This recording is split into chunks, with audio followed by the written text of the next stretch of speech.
പോരാടാ പോരാടാ. നീ എന്തായി ചെയ്യുന്ന? നീ നിന്റെ പ്രതിബിംബത്തോട് സംസാരിക്കുമായിരുന്നോ? അതെ, പോരാട് പോരാട് എന്ന്. നീ പോരാട് പോരാട് എന്ന് തന്നെയല്ലേ പറഞ്ഞ? പോരാട് പോരാട് എന്ന്. നീ എന്തിനെയാണ് പോരാടുന്നത്? പോരാട് പോരാടെന്ന് നീ 2 വട്ടം പറഞ്ഞു. അപ്പോൾ ഇത് 2 റൗണ്ട് പോരാട്ടമാവുമല്ലേ? നീ പറഞ്ഞില്ലെങ്കിൽ ഇതെനിക്ക് മനസ്സിലാവില്ല. ആളുകളിങ്ങനെ തനിയെ സംസാരിക്കുന്ന അത്ര സാധാരണമല്ല.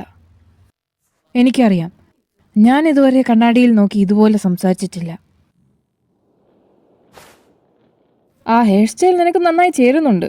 ആദ്യം കാണുമ്പോൾ നല്ല അലങ്കോലമായി തോന്നുമെങ്കിലും നീ അത് നന്നാക്കാൻ കുറെ ശ്രമിച്ചിട്ടുണ്ടല്ലേ? അതിനെന്താ പ്രശ്നം? ഞാൻ നിന്നോട് സംസാരിക്കാൻ വന്നതല്ലേ. നമ്മൾ ആദ്യമായി കണ്ട സമയത്ത് രാത്രി വെളുക്കോളം നമ്മൾ ടൈറ്റൻസിനെ പറ്റി സംസാരിച്ചിട്ടില്ലേ? ഞാൻ മണിക്കൂറുകളോളം സംസാരിക്കുന്നത് നീ കേട്ടിരുന്നല്ലോ. ഞാൻ ഉറപ്പായിട്ടും വിശ്വസിച്ചിരുന്നത് നീ ഒരിക്കലും ഹിസ്റ്റോറിയുടെ ജീവൻ അപകടത്തിലാക്കില്ലെന്ന്. അതിനെപ്പറ്റി ഞങ്ങളെല്ലാം നിന്റെ അത്രയും തന്നെ ദുഃഖിതരായിരുന്നു. പക്ഷേ നീ എന്തുകൊണ്ട് നമ്മുടെ നാടിനെ അപകടത്തിലാക്കിയതെന്ന് എനിക്ക് മനസ്സിലാവുന്നില്ല. അപ്പോൾ ഹിസ്റ്റോറിയക്ക് എന്ത് സംഭവിച്ചാലും നിനക്ക് ഒരു പ്രശ്നവുമില്ലായിരുന്നോ? വാർഹാമർ ടൈറ്റനെ ഞാൻ തിന്നു. ഇതിന്റെ ഈ ശക്തി കൊണ്ട് മണ്ണിനടിയിരുന്നാലും എല്ലാം എന്റെ നിയന്ത്രണത്തിലാണ്. ആയുധങ്ങൾ ഉൾപ്പെടെ എന്തും എനിക്ക് സൃഷ്ടിക്കാം. അതുകൊണ്ട് തന്നെ എന്നെ എത്ര ആഴത്തിലടച്ചിട്ടാലും ഒരു ഉപകാരവുമില്ല. എനിക്ക് ഈ സ്ഥലം വിട്ട് എപ്പോ വേണമെങ്കിലും പോകാം. ഫൗണ്ടർ എന്റെ കയ്യിലുള്ളത് കൊണ്ട് എന്നെ കൊല്ലാനാവില്ല.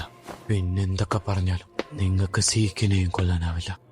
അങ്ങനെ ഇരിക്കെ ഹാഞ്ചി, നിങ്ങളെ കൊണ്ട് എന്നെ എന്ത് ചെയ്യാൻ കഴിയും? വല്ലതും പറ ഹാഞ്ചി. ഇനി വേറെ വഴിയൊന്നുമില്ലേ? പറഞ്ഞു തലക്കേ. എറുവിൻ, നീ ഒരേ ഒരു തെറ്റേ ചെയ്തിട്ടുള്ളൂ. എന്തിനാണ് നീ എന്നെ ഇതിന്റെ കമാൻഡർ ആക്കിയത്?